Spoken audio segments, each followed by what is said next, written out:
of Englishness and England, it's quite a vague term, isn't it? You can play loose and fast with it. I mean, for instance, I was looking at some quotes about England, and John Major, former Prime Minister, he typified England as being a place of long shadows on county cricket grounds, warm beer, invincible green suburbs, dog lovers, and old maids bicycling through the morning mist.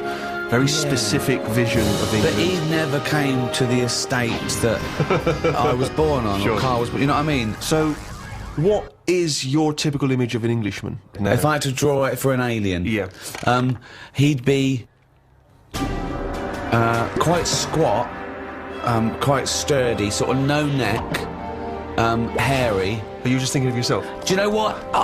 It would be my build with Carl's head.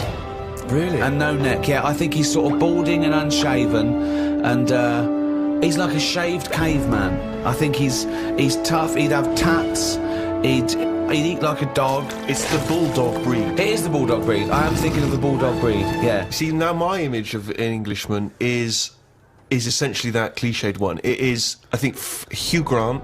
So you're modern, you're straight away modern now. I would say it's either mixed between Hugh Grant and Roger Moore when he was James Bond.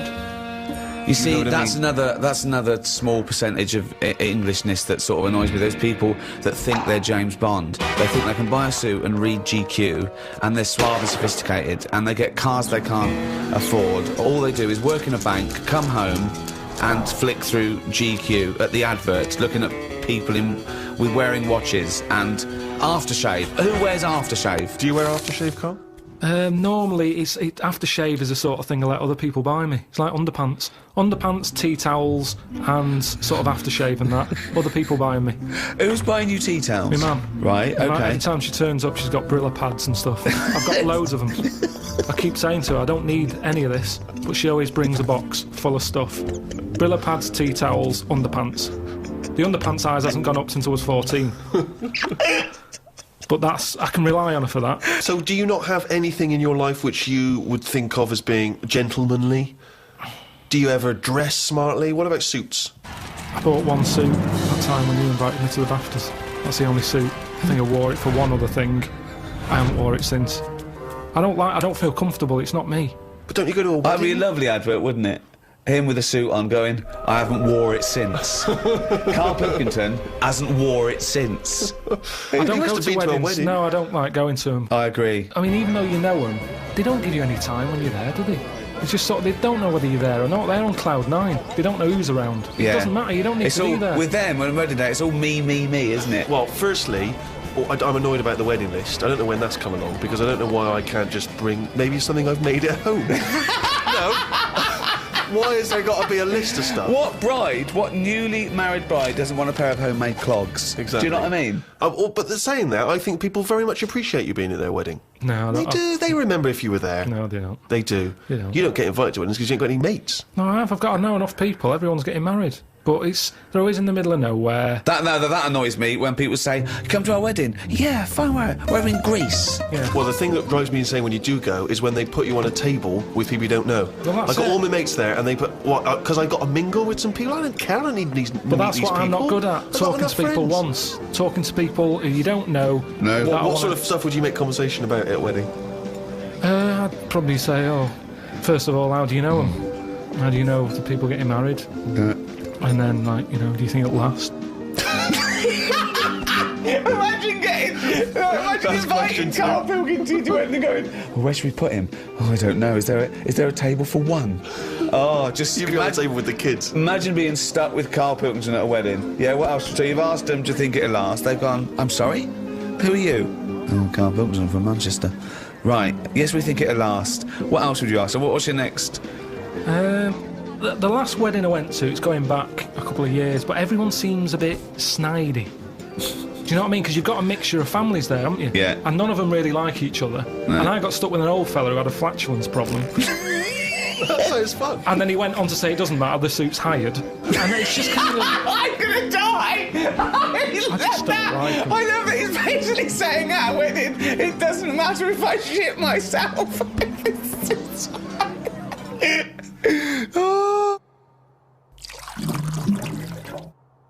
Maybe it's that thing that I don't appreciate what I've got, but to me, being English isn't anything that great.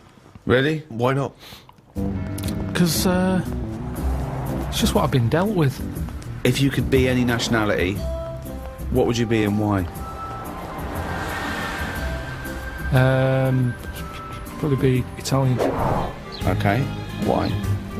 Well, just yeah, I like the idea of it. I like Italians are alright. Where would you live? Rome? I probably wouldn't want to be in the middle of Rome. It's too much hassle. Have you been to Rome? Yeah, it's nice to visit and stuff. Yeah. It's good. A lot of old stuff. Why have you chosen Italy? I'm interested to know why of all the countries you've chosen Italy. I was a late comer to pasta. But it's won you round. I like it now. It's like one of my favourite things I have. Which there isn't really anything like that in England. That even though it's Well, except pasta. Pasta's No, almost but it's- exactly like it. Yeah, No, but it's not. We've got pasta, haven't it's we? not ours though, is it? And we No, don't know we've how got- to eat it. What do you mean we don't know how to eat it? We do it all wrong. You stick it up your arse again. Look at me. I know how to fucking eat it. No, but what I mean is, if you saw a proper Italian and they saw what we did to pasta, they would not be happy. What are we doing wrong? Tell me what we're doing wrong Well, I with don't pasta. know that, otherwise we wouldn't be doing Well, it wrong. how do you know we're doing it how do you wrong? know I've they just don't? heard we do it wrong. It's like how we have the coffee at all the wrong times. I ordered a cappuccino somewhere and the Italian fella said you shouldn't be having that now, it's a breakfast coffee. Yeah, it is, yeah. Before 12 o'clock, Yeah, but I was having it at like 11:15 at night. Oh, It looks wow. like I Well, was that's mental. absurd. How are you going to get to sleep with a lovely cup of coffee? Yeah, that's Well, a I good don't point. sleep anyway, You yeah. shouldn't drink coffee anyway at night. Full stop. So, hang on. So you love pasta, but you're not eating it right. So you'd like to be Italian in order to be able to eat pasta correctly. Even though you enjoy the pasta you What eat. do you feel being Italian is, and what's It's just, attractive it's to just being... very sort of, it's a relaxed lifestyle. Whenever you go to Italy, everyone's outside a cafe. It doesn't matter what sort of person Carl, you are. that's all you do now with your spare time is sit Yes, outside a cafe. But they get more respect over there for Why? it. It's like it's okay to do that. There's older people sat outside cafes who do nothing. I and it's love the just fact that he they're wants to probably be retired. Italian so he can sit outside a cafe and get more respect than he does now sitting outside a cafe. No, but everyone's rushing about here. People have like colder coffee. They have frappuccinos here because they haven't got time to have a hot coffee. It's like they've got a coffee with ice in so I can neck it. Get it down my neck and get on with my day. Relax, enjoy your coffee. I don't understand the rush. But the reason you enjoy Italy is because when you were there, you're on holiday. That's why you're able to chill out and No, relax. no. When you say it's old people sat in some little Sicilian village. Of course they got no money. Here, I went to the Salvation Army, right? Why? Because it's nice. What do you mean? You can get toast and a cup of tea for £1. Go, you little skinflint. That's just that should be the going rate, Steve. I'm surprised I haven't seen you in there, to be honest. But the thing is, Where is it? now, just near Camden. What is it? Is it like old people? A lot of old people, mainly old people. And this is what I'm saying. These are people who are old and they sat in a cafe, but they don't get any respect. People are walking past and they don't want to go in. The way you reacted when I said I was in the Salvation Army, that's the reaction they get. Yet an old Italian person, they looked after better. Well, it's certainly true they look after their older families, don't they? They Right, do and respect that's all their I'm families. saying. Whereas, I mean, it's a lovely place, Salvation Army. Every old fella in there's got a tie on. Yeah. They make an effort. Yeah. So anyway, yeah, that's what I like about Italians and that. There's a lot of So you want to be respect. Italian because when you're old, you can sit outside a cafe and get more respect than you do here. Yeah, look at the old people in this country. They never look happy, do they? Really? Most of the time, when you see them walking around, they go to pot. No one's keeping an eye on them. Well, it's an important thing, isn't it? That my mum, this is when she was about 60, 65. There was a neighbour who was like, 85, 90. And my mum used to go around there every day. Do you want any shopping? Do it, right? But I remember calling her once and she's come back. I said, what are you doing? She went, I've been round so-and-so. So I went, all right. She went, she won't die, Rick.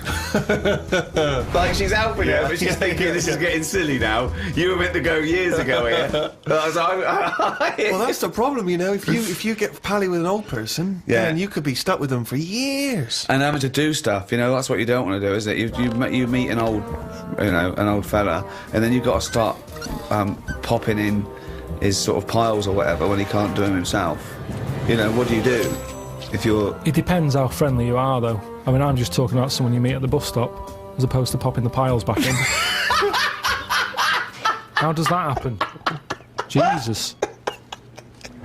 Just the ones on the estate I grew up on. as soon as he got to a certain age, there was Mrs. Knowles who went mental. One day she seemed fine, next day she was chucking cans in everyone's garden. You could just hear her coming. Which was weird. Aren't you? Now you've brought up weird people. There was a fella called Shorts Man, right? It's so pedestrian! Oh, I love that. Shorts man wore some shorts. Now, what I like, yeah, he did, but they were really short. They were that sort where, you know, it's almost pointless having them on. What do you mean?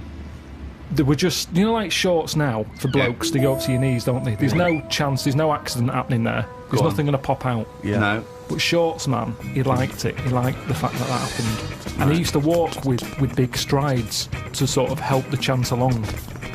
So that he knew, with the big strides and the short shorts, yeah, they were going to pop out. Did you ever see it pop out? Yeah. Why did you look at the shorts?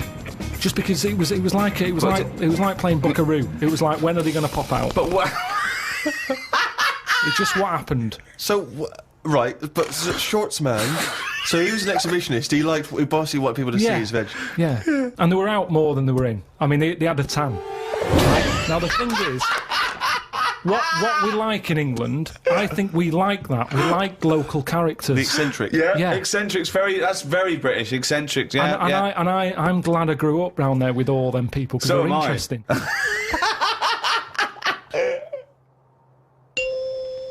Do you think there's a big difference, Carl, between the Englishman of yesteryear who didn't complain? I mean, he just got on with things. He might have whinged about the weather and the like, but he just got on with things. He carried an umbrella. Yeah. Whereas nowadays, people are getting their Prozac and their antidepressants. If someone into therapy. Yeah.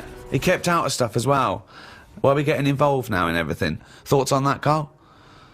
It's news now, innit? Sometimes I think, don't tell me, don't want to know. Just get on with it. Whoever's job that is, get on with it. Yeah. Why am I being told about it? When I've got a problem in my job, no one else knows. No one helps me out and goes, well, I've got an opinion for him. No. This might help him. No one helps me. But I'm being bombarded by everyone else's hassle. They love talking, actually. That's what the English do. Talking, but they never finalise it. They love just being in a meeting room, talking, saying, yeah, we could do this, we could do that. I'm the only one in that room not getting paid. Everyone else is on a wage. I'm there looking at my watch, thinking, right, I've been here for an hour and nothing's been sorted. They're looking, thinking we can drag this out for another half hour, get us to lunch. That's what annoys me. They're all sat there just pushing bullshit around the room like dung beetles. Sick of it. And that's what the English do. And it's a shame, because I don't think we used to be like that. I wish everybody just sort of kept to themselves more. Either one, alone, and two, getting on with it. I love it. Most of the time. It started off as some kind of poetic analogy. I don't know what that was. Most of the time. I just... Oh, God. I like this thing of the Englishman I knew growing up was you had to... When you hit a certain age, when you hit, like, manhood or puberty or whatever, 13, 14, 15, you had to start showing your mettle. You had to be tough. I remember, right, when I first started going to pubs, right, so I don't know, say 18, you walk into a toilet, the urinals, and the first thing everyone did was fart and gob. Yeah. That was it, right? Yeah, if you couldn't do that, then, you know, you get funny looks.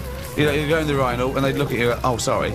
It was all about being a man, you know. I think wearing glasses makes you slightly exempt from that.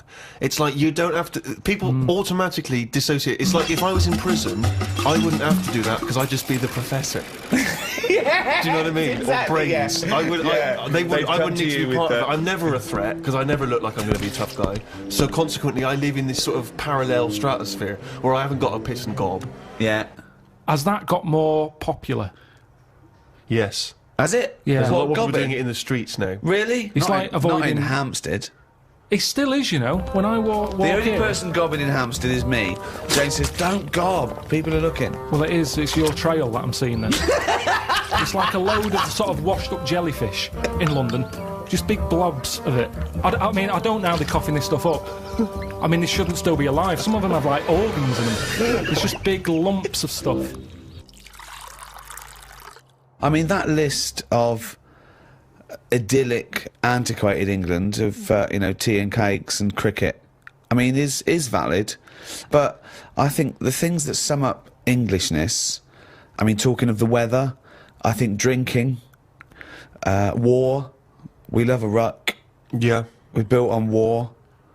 We're a warrior race. We're pretty good at war. Talking of the English sense of fair play and war, when the crossbow was invented, a lot of people wouldn't use it. They said it was unchristian. So our soldiers sort of resisted it. So Europeans got this thing that needed no skill, and it was shooting these bolts, and they could reload quick. And versus our bowmen. What do you think of that? What do you think of going, oh, it's cheating, we won't use it, but having a disadvantage? That's honour, isn't it? But what's the problem here? What am I meant to be worrying about? Well, you've got bow and arrows. Yeah. They're amazing. They're heavy. Someone comes along and goes, don't worry about that. Here's a crossbow. Just pop it in, put it back. Deadly.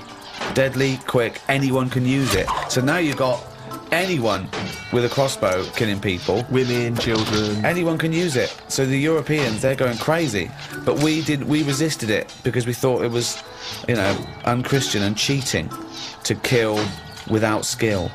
What do you think of that? But where were the actual bows and that being made? Because that's the thing, isn't it? The company who's making them, they just want to get out to a big market.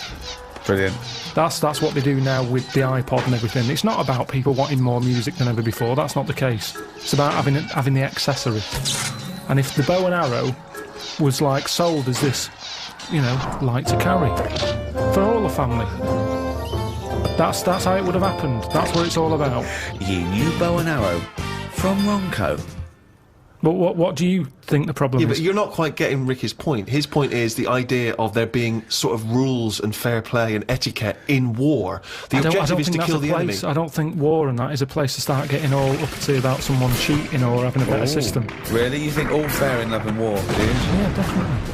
Right, but it's just about rules, winning, isn't it? No, not in a war. There isn't rules. What's extraordinary about the idea of English fair play is, you know, famously the approach during the First World War that we would sort of walk up out of the trenches onto no man's land and sort of politely march at a slow, steady pace across towards the enemy. I mean, and then we were just being machine gunned down. I mean, it was absurd. And that's the one they had a knockabout and stuff, didn't they? They took a game of football. In no man's land, yeah. Christmas Day. But who took a football there?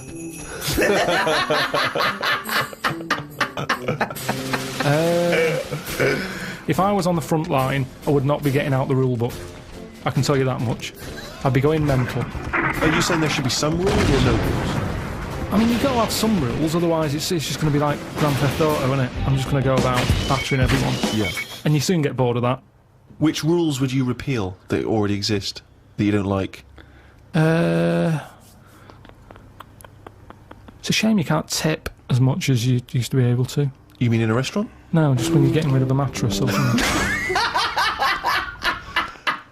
So fly tipping, you'd like to see more fly tipping. What do you mean? This is something so personal, he's fed up, he had to take something. No, it's just that they used to put stuff outside the house, and just like you had mattresses, you had sideboards, sewing machines. The thing is, it was a good way of recycling. Now they say recycle, but we're not recycling. It's just being put in a bin. I'm saying if you've got old furniture, you should be allowed to leave it outside your house without the council going, move that, it's dangerous, someone's going to trip over it. Well, if they trip over it, it should have been looking where they're going. Well, what if they're blind? What? What if they're blind? That's why you don't leave things out in the pavement, because blind people will fall over and smack their face in. No, because I'm leaving it. I'm not leaving it on the pavement. Well, you just said you were. Where are you leaving it? Sort of outside the house. Where are you leaving it, Carl? You haven't established where you're leaving this yet. Because so far, a blind person's fallen over and broken his nose. I've never seen a blind person trip over anything. You've never seen a blind person trip over anything? Definitely not. They're better on the feet than some people because they're more cautious, aren't they? So make it more fun for them, if anything.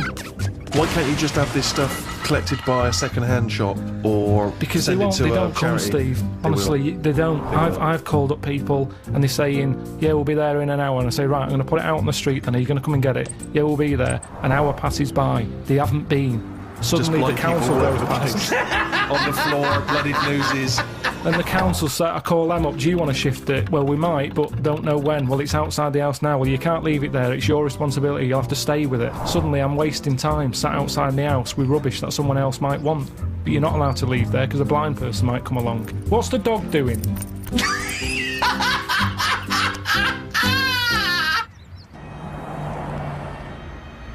What do you make of St. George, the patron saint? What's your take on that? Is he the one who killed a dragon? Right. Tell us the story. There was a dragon problem. Where? Must have been in England. Right. George took it on. He took on the job. He was like a rent-a-kill. He came out. The interesting thing with him is, right, he was a hero then. I honestly think if he did that now, there'd be an uproar. Because it's the last dragon. It's the same way we try to save the panda and all that now. If he came out and said, I've done it, and they've done what? They've just killed the last dragon, they'd go mental. There'd be marches. Idiot, bloody idiot. And that's what's interesting. But it was going around burning people. Doesn't matter, we shouldn't have killed the last one. It's the last one. And that's what we'd be like. You say you should have saved it, you should have captured it and put it in a cage so we can all look at it. There's no point. You couldn't have bred anyway. It was the last one. Was it definitely the last one? Well, you were saying it was the last one. I'm not bothered either way. Hang on, what? To me, Sorry, hang on. Whoa. So you think that there were dragons? Well, what are we celebrating then? Well, it could be a metaphor, a dragon slayer. It could be a bad thing amongst us. It could be a foreign threat. It could be things that threaten. It could be anything. It's not to be taken literally, is it? But the real legend of George was that he was a figure who stood up for Christianity. Have you ever done anything brave? There was a kid at school who used to have epileptic fits a lot, and the teacher used to always say, if it happens, grab his tongue. And I sort of had a go at that once. His tongue. His tongue? Yeah. What do you have a tongue for? To pick stuff up? What do you mean, a tongue? His tongue in his mouth. Oh, his tongue. Oh, his tongue. Yeah. Right, go on. And they used to say, if he starts doing it, grab his tongue and that. And I sort of had a go at that once, and it wasn't nice. How did you grab it? Would you grab his tongue? Did you? Well, I tried to. It's like grabbing a slug. And plus his mouth's going up and down. Like you think he's going to have me handy. So you sort of do that thing where you go. So you were trying to grab hold of a kid's tongue, yeah? And he's throwing himself all over the place. It was in a physics lesson. I sort of had a go, and then I thought this isn't happening. So I just sort of kept putting my hand in, like I'm having a go. But in my head, I was going, I'm not going to get hold of it. What you could have used is a pair of tongs. Well, firstly, I don't see why this is brave. Kids having an epileptic fit and you're just supposed to help them out. I don't know why that's bravery, but even given that, the fact that you were thinking more about yourself in that situation than this other kid. You were thinking, I'll make it look like I'm helping, but I'm not really. And yet this is kid having an epileptic fit. I did at the beginning. Doesn't that I tried. sum you up, Carl? Selfish. No, it doesn't. Because no one else was having a go. At least I did try and grab it at one point. You weren't doing anything. You were just making it look like you were. Have you ever tried to grab a tongue? It's like chasing a chicken. It's murder. And after a while, it wears you out.